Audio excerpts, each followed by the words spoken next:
اخبار کوتاه، دقیق و مهم روز سه شنبه.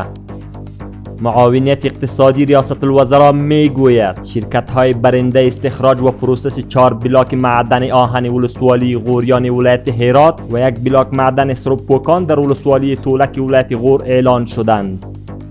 سخنگوی وزارت امر بالمعروف و نهی عن المنکر میگوید این وزارت جلوی ساحران و جادوگران در سراسر کشور را میگیرد. محمد صادق عاکف مهاجر همچنان میافزاید تعویض و دم مشکل شرعی ندارد، اما در حال حاضر برخی افراد آن را به یک وسیله تجارت مبدل کرده اند.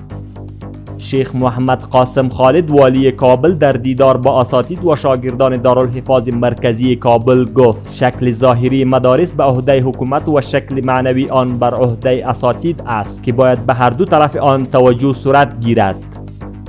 مسئولین اداره تعلیمات تکنیکی و مسلکی در برنامه حسابدهی دولت به ملت گفتند در یک سال گذشته برای حدود 1300 تن فارغان از بخش‌های مختلف این اداره زمینه کار فراهم شده است.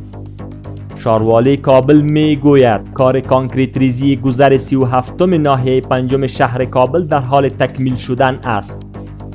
وزارت دفاع ملی میگوید 40 تن مجاهدین از قلوردوی 205 البده طی یک سلسله مراسم از آموزش 3 ماهه ثقیله و سلاح‌های توپچی از کندک ویژه نیروهای امنیتی فارغ شدند.